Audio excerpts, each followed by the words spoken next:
কেরানীগঞ্জে কারখানায় ভয়াবহ অগ্নিকাণ্ডে এ পর্যন্ত ৫ জনের মরদেহ উদ্ধার। প্রভাব খাটিয়ে আবাসিক এলাকায় ল্যাটারের ফ্যাক্টরি স্থাপনের অভিযোগ।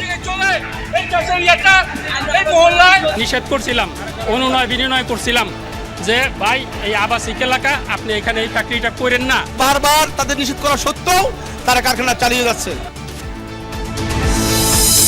অর্থনীতির চ্যালেঞ্জ মোকাবেলায় শিল্প উদ্যোক্তাদের সঙ্গে প্রধানমন্ত্রীর দীর্ঘ বৈঠক।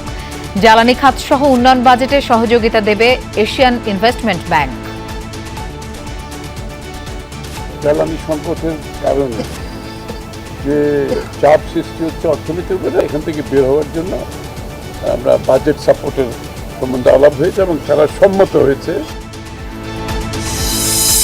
রাজধানীর ফিলিং স্টেশনগুলোতে আজও মোটরবাইক, ব্যক্তিগত গাড়ির লম্বা সারি। ৩.৫ লাখ টন জ্বালানি তেল আমদানিতে ক্রয় সংক্রান্ত মন্ত্রিসভা কমিটির জরুরি বৈঠক। ঢাকা, রাজশাহী, কুষ্টিয়ায় আরও ৬ শিশুর প্রাণ গেল হামে। হাসপাতালে বাড়ছে রোগীর চাপ। বেশি আক্রান্ত ৩০ উপজেলায় কাল থেকে টিকাদান। ৬ মাস থেকে ৫৯ মাস, মানে ৫ বছর থেকে ১ মাস কম।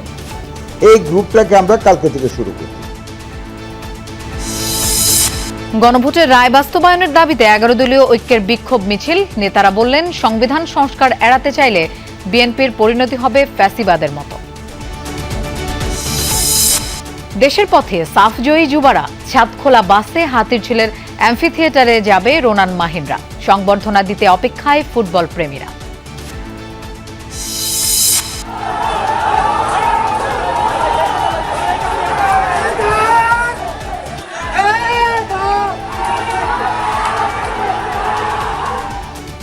ফরিদপুরের ভাঙ্গায় ফুটবল খেলার মাইকিংকে কেন্দ্র করে ৮ গ্রামের বাসিন্দাদের সংঘাত।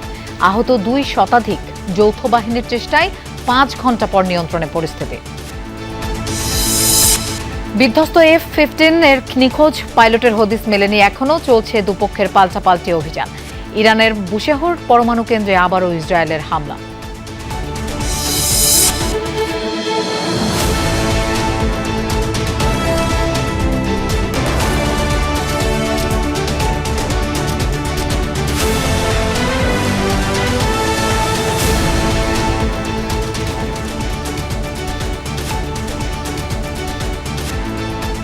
শুভেচ্ছা, আমন্ত্রণ সন্ধ্যার বাংলাদেশের আয়োজনে। আপনাদের সঙ্গে থাকছি আমি মৌসুমী আহমেদ লোপা।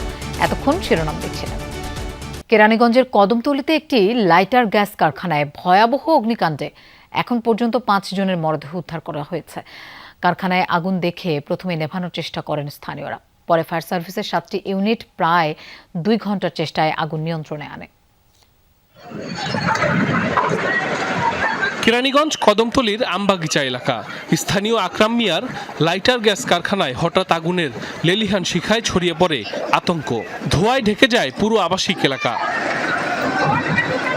প্রত্যক্ষদর্শীরা জানায়, দুপুর 12টার দিকে আগুন দেখতে পেয়ে তা নেভানোর চেষ্টা করেন কারখানার কর্মচারীরা। তবে সেখানে বিভিন্ন কেমিক্যাল থাকায় দ্রুত আগুন ছড়িয়ে পড়ে। খবর পেয়ে প্রথমে ফায়ার সার্ভিসের 3টি ইউনিট ঘটনাস্থলে পৌঁছে নিয়ন্ত্রণে কাজ শুরু করে। পরে আরও 4টি ইউনিট যোগ দেয়। প্রায় 2 ঘন্টার চেষ্টায় আগুন নিয়ন্ত্রণে আনে। এরপর উদ্ধার অভিযান শুরু করে ফায়ার সার্ভিসের সদস্যরা। একে একে উদ্ধার হয় 5 জনের মরদেহ। পানি মারছি, কিন্তু আগুনের ভয়াবহতা এত, আমাদের এই পানিতে কোনো কিছু হয় নাই। আরেকবার আগুন লাগছে, আমরা বারবার তাদের নিষেধ করা সত্ত্বেও তারা কারখানা চালিয়ে যাচ্ছে। এখান থেকে গ্যাসের বোতলগুলো স্টক রাখছে, বিশেষ করে এইগুলাই আরো আগুনটা বৃদ্ধি করছে। পরিস্থিতি নিয়ন্ত্রণে ঘটনাস্থলে পৌঁছে পুলিশ, র্যাব ও সেনাবাহিনীর সদস্যরা। তাৎক্ষণিকভাবে আগুনের সূত্রপাত সম্পর্কে কিছু জানাতে পারেনি ফায়ার সার্ভিস।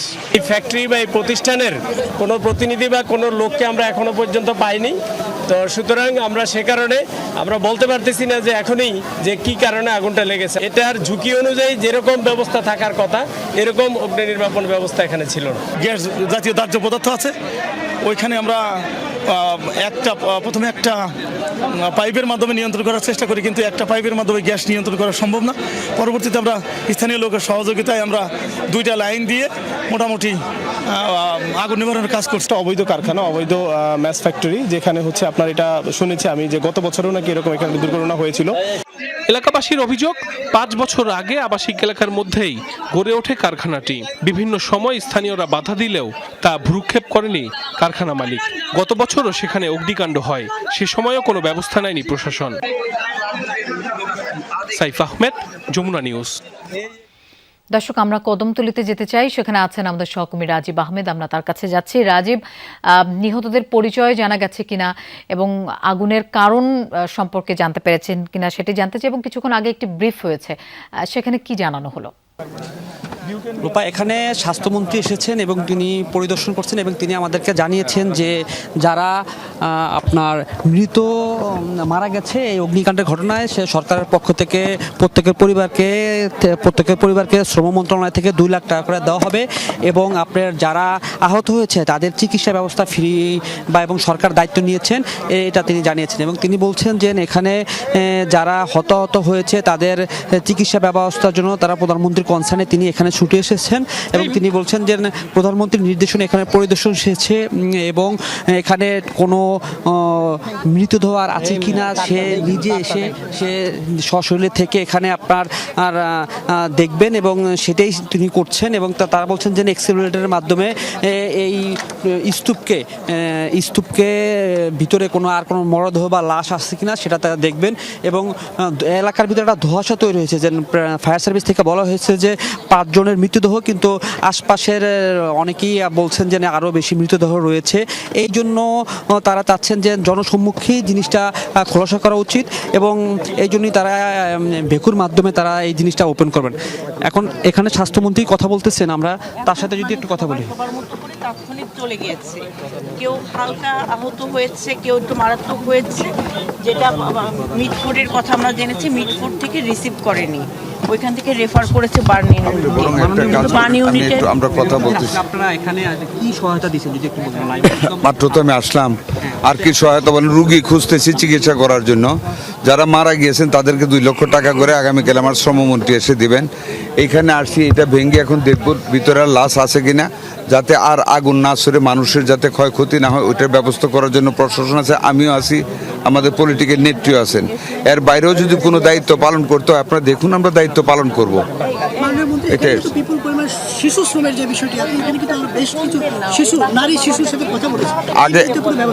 আগে মানুষদের বাঁচাই, এই জায়গাটারে ক্লিন করি যাতে আমার মানুষের ক্ষতি না হয়। শিশু শ্রম যদি করে থাকে, শিশু শ্রমের বিরুদ্ধে তো এক্সিস্টিং ল আছে, না আমরা কেউই তো আইন না মানি, যদি কেমন করে হবে। তবে এইটা যেহেতু ঘটেছে,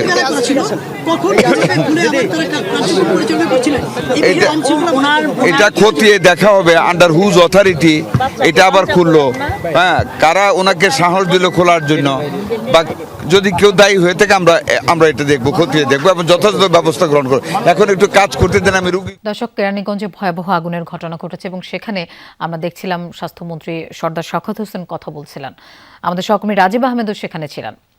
যাচ্ছি পরের খবরে। জ্বালানি খাত সহ বাংলাদেশের উন্নয়নে আসন্ন বাজেটে সহযোগিতা করতে সম্মত হয়েছে Asian infrastructure investment bank AIIB।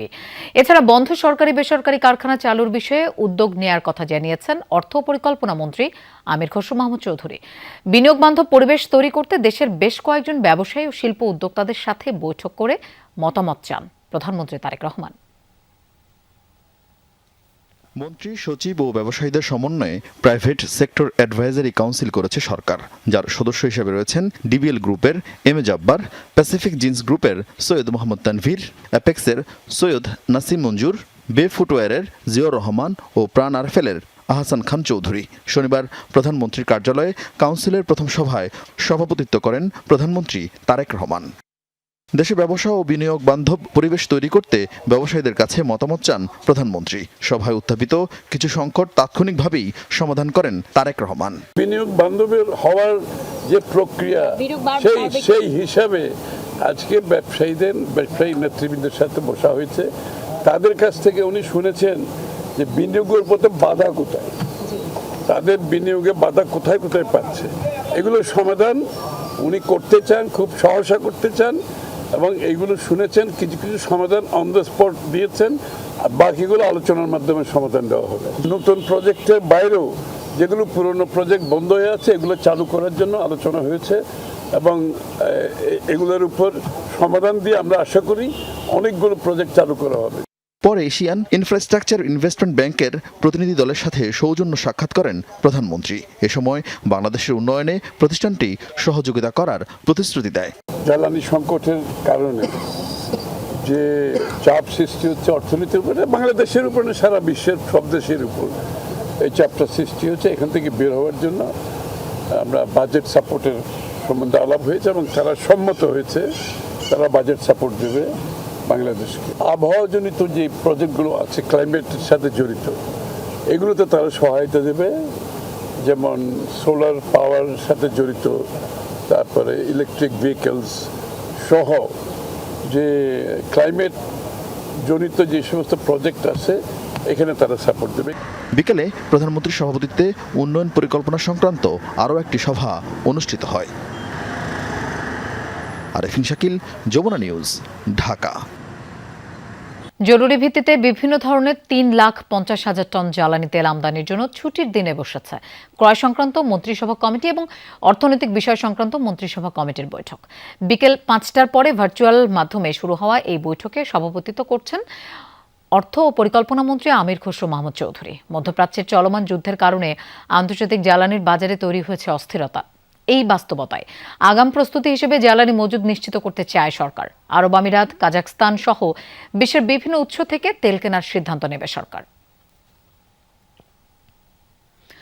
দেশ জুড়ে কাটছে না জ্বালানি তেলের সংকট। রাজধানীর বেশিরভাগ পাম্পে চাহিদা বেশি অকটেন ও পেট্রোলের।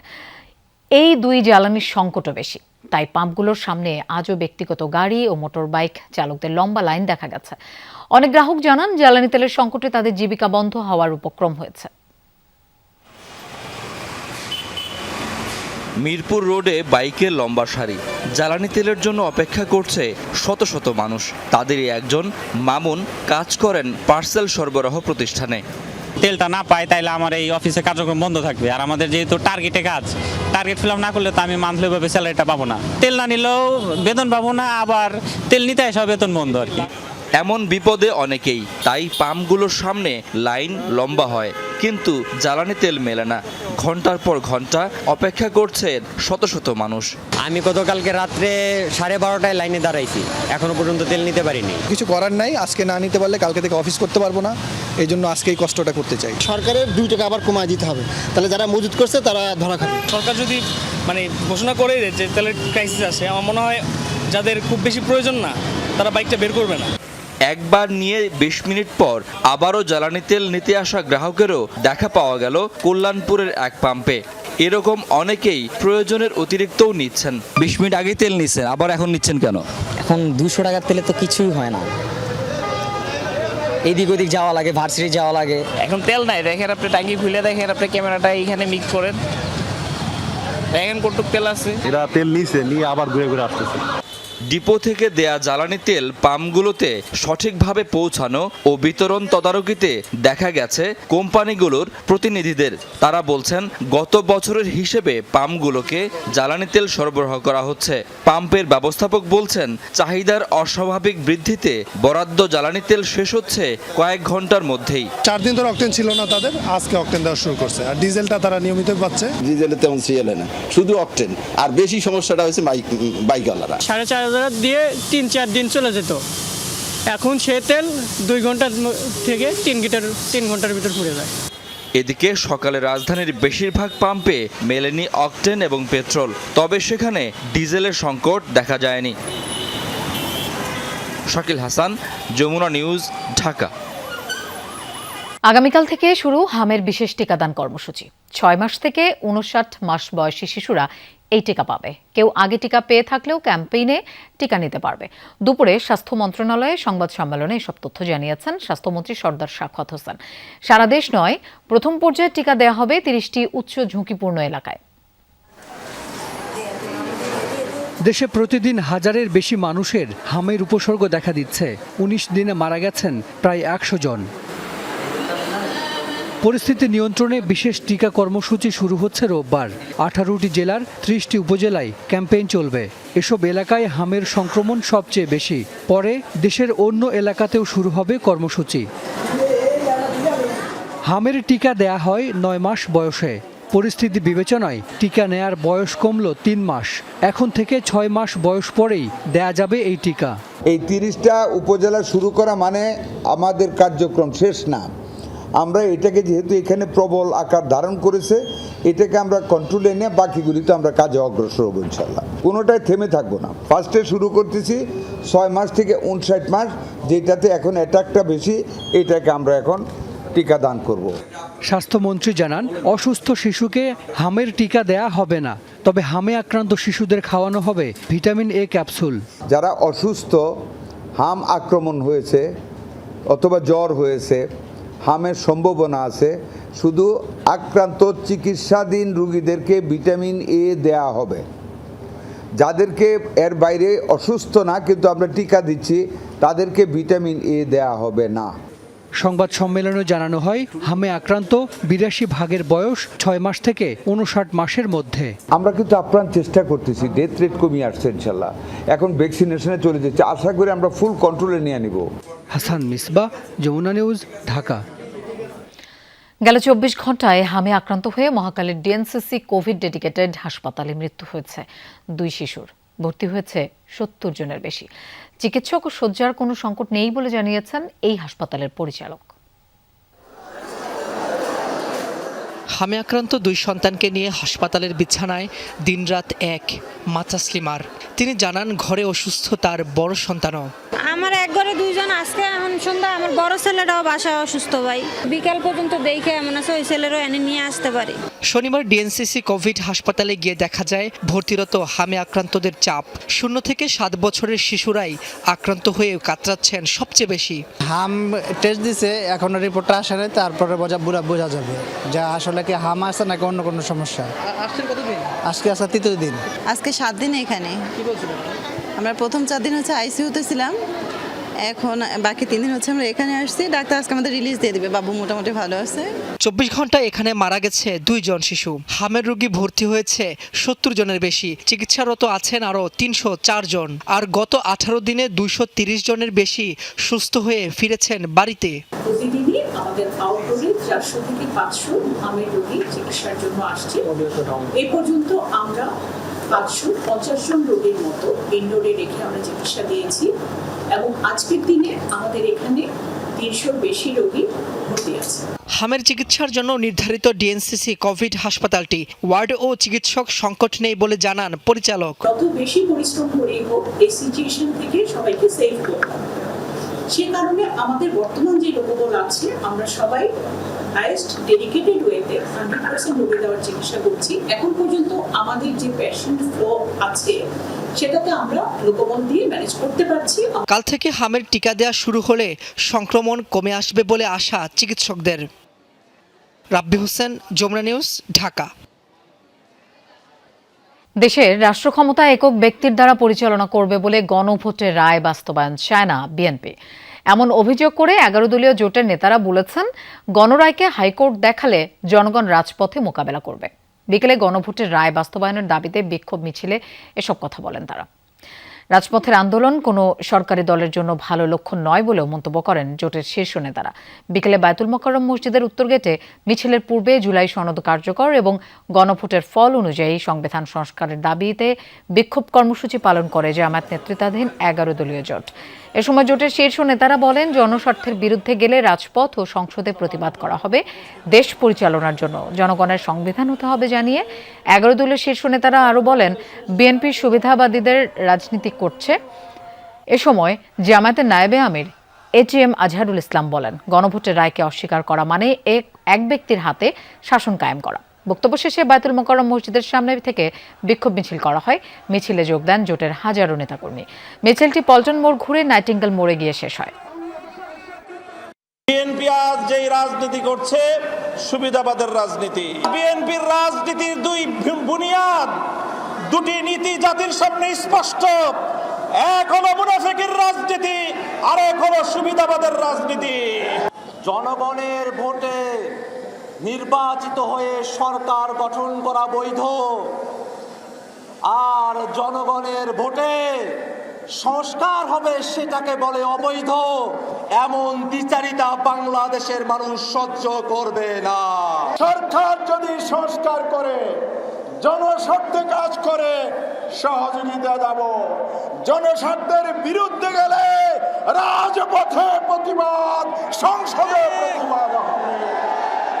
সংস্কার প্রশ্নে ডক্টর ইউনূস ও আসিফ নজরুল সহ সবাইকে ভূমিকা পালন করতে হবে, এই মন্তব্য করেছেন জাতীয় নাগরিক পার্টির এনসিপির আহ্বায়ক ও বিরোধী দলীয় চিফ হুইপ নাহিদ ইসলাম। অধ্যাদেশগুলো বাস্তবায়নে তাদেরকেও রাজপথে নেমে আসার আহ্বান জানিয়েছেন তিনি। দুপুরে সৌদি আরব থেকে ওমরা পালন শেষে শাহজালাল বিমানবন্দরে অবতরণের পর সাংবাদিকদের প্রশ্নের জবাবে নাহিদ এসব কথা বলেন। যারা অন্তর্বর্তী সরকারের দায়িত্বে ছিলেন, ডক্টর মোহাম্মদ ইউনূস সহ, এই যে আমাদের আইন উপদেষ্টা আসিফ নজরুল সহ যার যে সকল উপদেষ্টা ছিলেন, গুরুত্বপূর্ণ ভূমিকা পালন করেছেন, তাদেরকে দায়িত্ব নিতে হবে। তারা তো এই অধ্যাদেশগুলো করেছিল, তো তারা কেন করেছিল, এখন যে বাতিল করা হচ্ছে, এগুলো নিয়ে তাদেরকে কথা বলতে হবে। ডক্টর মোহাম্মদ ইউনূসকে মুখ খুলতে হবে। সাফ অনূর্ধ্ব 20 চ্যাম্পিয়নশিপে ব্যাক টু ব্যাক চ্যাম্পিয়ন হওয়ায় আনন্দের সাগরে ভাসছে পুরো বাংলাদেশ। হাতিরঝিলের অ্যাম্ফিথিয়েটারে চ্যাম্পিয়ন বাংলাদেশকে দেয়া হবে সংবর্ধনা। মালদ্বীপে ইতিহাস গড়ে টানা দ্বিতীয়বারের মতো সাফের শ্রেষ্ঠত্বের মুকুট এখন বাংলাদেশের দখলে। দুর্দান্ত এই টুর্নামেন্ট শেষ করে লাল সবুজের দল আজ রাত 7:30টায় পৌঁছাবে বাংলাদেশে। তাদেরকে বরণ করে নিতে নানা আয়োজন থাকছে বাফুফের পক্ষ থেকে। চ্যাম্পিয়ন দলকে বরণ করে নিতে শাহজালাল আন্তর্জাতিক বিমানবন্দর থেকে ছাদখোলা বাসে এক শোভাযাত্রার আয়োজন করা হয়েছে, যার গন্তব্য হবে হাতিরঝিলের অ্যাম্ফিথিয়েটার, যেখানে রাতে আনুষ্ঠানিকভাবে প্রদান করা হবে সংবর্ধনা। ফুটবলের এই ঐতিহাসিক সাফল্য উদযাপনে ফুটবল প্রেমীদের আমন্ত্রণ জানানো হয়েছে শোভাযাত্রা ও সংবর্ধনা অনুষ্ঠানে অংশগ্রহণের জন্য। দর্শক, সাফ জয়ী ফুটবলারদের বরণ করে নিতে চলছে শেষ মুহূর্তের প্রস্তুতি। এই মুহূর্তে বিমানবন্দরে আছেন আমাদের সহকর্মী নাসিফ শুভ, আমরা তার কাছে যাচ্ছি। শুভ, খুবই খুশির খবর, চ্যাম্পিয়নদের বরণ করে নিতে বিমানবন্দরে আয়োজনের সবশেষ কি প্রস্তুতি দেখছেন, একটু বিস্তারিত জানতে চাই।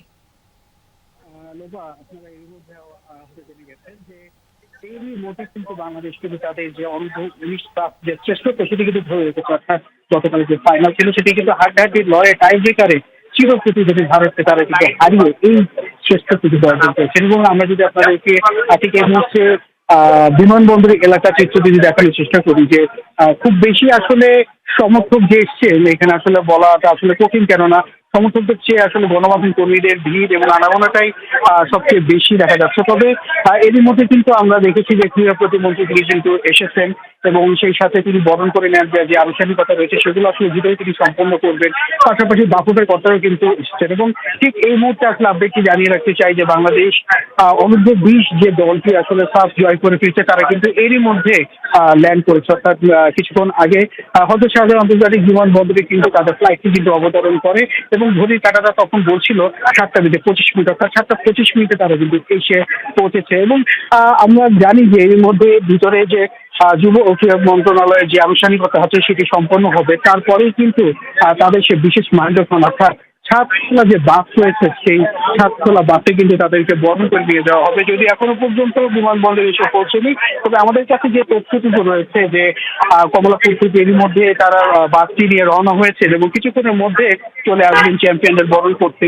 এবং এখান থেকে কিন্তু ঢাকা শহরের বিভিন্ন গুরুত্বপূর্ণ যে পয়েন্টগুলো রয়েছে সেই পয়েন্টগুলো প্রদক্ষিণ করে হাতিরঝিলের এমপি থিয়েটারে কিন্তু নিয়ে যাওয়া হবে তাদেরকে, যে বাফুফের সংবর্ধনা আছে সেই সংবর্ধনা অনুষ্ঠানের মঞ্চে। এবং আমরা দেখতে পাচ্ছি যে 2022 যে সাফ নারী চ্যাম্পিয়নশিপ হয়েছিল তখন থেকে কিন্তু বাংলাদেশ ফুটবলের নতুন একটি প্রথা কিন্তু চালু হয়, ছাদখোলা বাসে সংবর্ধনা, সেটি কিন্তু সেটি চালু রয়েছে। আমরা দেখেছি যে গত বছর জুলাই যখন বাংলাদেশ নারী দল প্রথমবারের মতো এশিয়ান কাপ খেলার যোগ্যতা অর্জন করে, সেখানেও কিন্তু তারা এই ছাদখোলা বাসে কিন্তু তাদেরকে নিয়ে আসা হয়েছিল। এবং সবশেষ যদি কথা বলি যে নারী সাফ ফুটবল চ্যাম্পিয়নশিপ যেটা প্রথমবারের মতো অনুষ্ঠিত হয় থাইল্যান্ডে, সেখানেও কিন্তু নারীরা চমক দেখিয়ে প্রথমবার সেই শিরোপাটা জয় করে নিয়ে দেশে ফেরে। তখনও কিন্তু সেই নাসিফ শুভ, আপনাকে ধন্যবাদ আমাদের সাথে যোগ দেবার জন্য। রেল লাইনে বসেছে বাজার, অসচেতন হয়ে হাঁটছে মানুষ। সিগন্যাল পড়লেই যেন ক্রসিং পার হওয়ার তারা, ট্রেনের ছাদে ভ্রমণ। রেলওয়ে আইন অনুযায়ী এগুলোর সবকিছুই অপরাধ। প্রায় 150 বছরের পুরনো আইন বাস্তবায়নের কোনো লক্ষণই চোখে পড়ে না। নতুনভাবে আইন তৈরির প্রক্রিয়াও চলমান, কিন্তু এতেই কি নিরাপদ হবে রেল যোগাযোগ, নাকি রেল লাইন শুধুই মৃত্যুর কারণ হবে বারবার? আরও জানাচ্ছেন তানভীর সিদ্দিক টিপু, আর ছবি তুলেছেন রানা হোসাইন।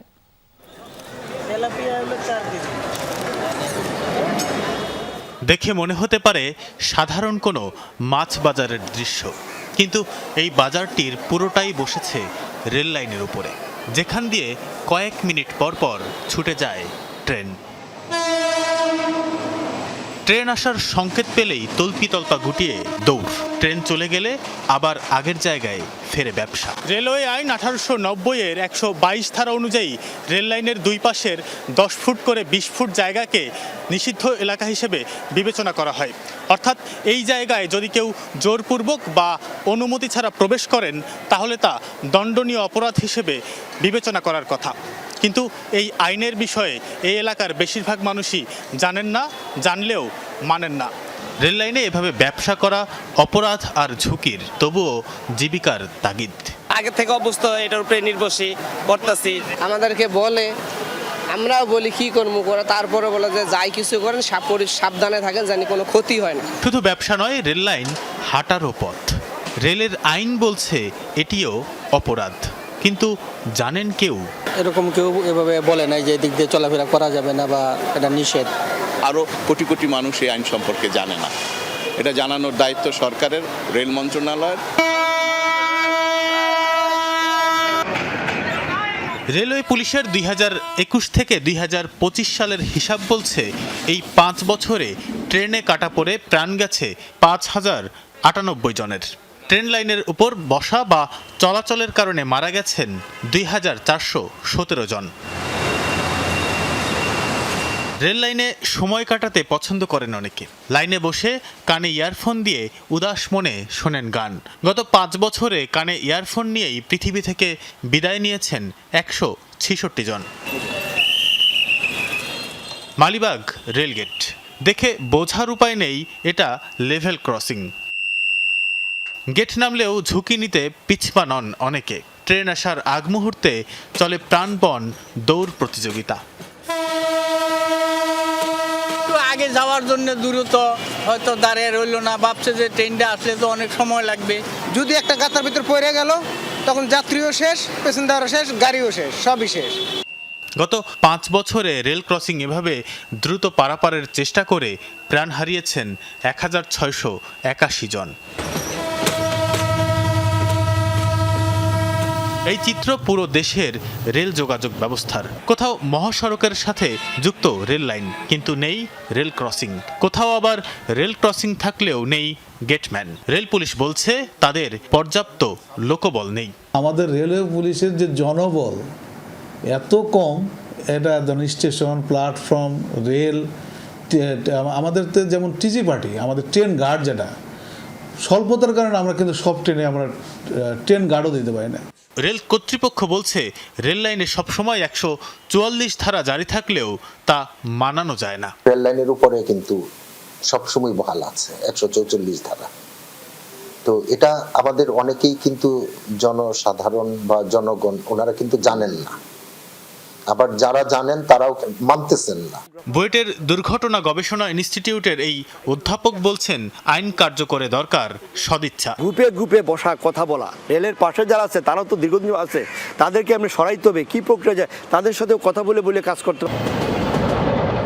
বছরের পর বছর ধরে চলা এই বিশৃঙ্খলা নতুন আইনে কতটা বদলাবে, নাকি অবহেলা আর অসচেতনতায় ঝরতেই থাকবে প্রাণ? তানফির সিদ্দিক, টিপু, যমুনা নিউজ, ঢাকা। রাজধানীর দক্ষিণ বনশ্রীতে সিটি কর্পোরেশনের ময়লার গাড়ির ধাক্কায় সাজিদুল ইসলাম নামে এক স্কুটি চালক মারা গেছেন। সকাল 9টার দিকে দক্ষিণ বনশ্রীর সিঙ্গার শোরুমের সামনের রাস্তায় পেছন থেকে স্কুটিটিকে ধাক্কা দেয় গাড়িটি। ঘটনাস্থলেই মারা যান সাজিদুল। গাড়ি চালককে আটক করেছে পুলিশ। সেদিকে যাত্রাবাড়িতে উল্টো পথে বেপরোয়া গতির ট্রাকের ধাক্কায় ব্যাটারি চালিত অটোরিকশার চালক ও এক যাত্রী মারা গেছেন। স্কুটি চালিয়ে ছেলেকে মেরুল বাড্ডায় ব্র্যাক ইউনিভার্সিটিতে নামিয়ে দিয়ে বাসায় ফিরছিলেন সাজিদুল ইসলাম। তবে বাসায় ফেরা আর হয়নি তার। সাজিদুল ফিরলেন লাশ হয়ে।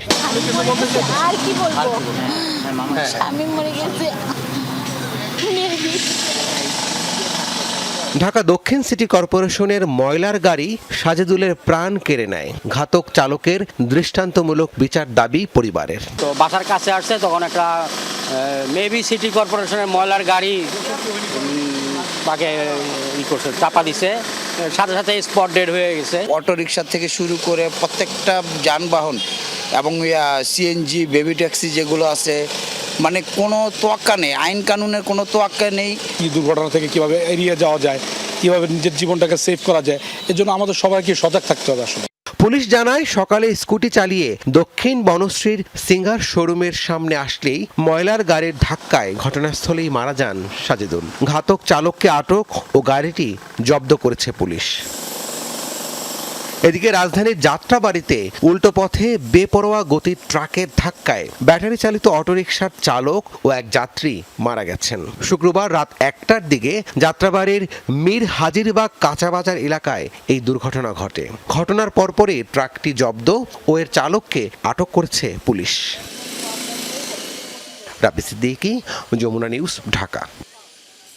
শনিবার সাপ্তাহিক ছুটির দিন, কিন্তু সরকারের নির্দেশনা মেনে নির্ধারিত সময়সূচিতে চলে প্রাথমিক বিদ্যালয়ের পাঠদান। রমজান ঈদ, স্বাধীনতা দিবস মিলিয়ে দীর্ঘ ৩৯ দিনের ছুটি কাটিয়েছে শিক্ষার্থীরা। এই সময়ের মধ্যে যে শিখন ঘাটতি তৈরি হয়েছে তা পূরণেই ছুটি পরবর্তী 10টি শনিবার পাঠদান কার্যক্রম চালানোর নির্দেশ দেয় প্রাথমিক ও গণশিক্ষা মন্ত্রণালয়, যাকে ইতিবাচক বলছেন অভিভাবকরা।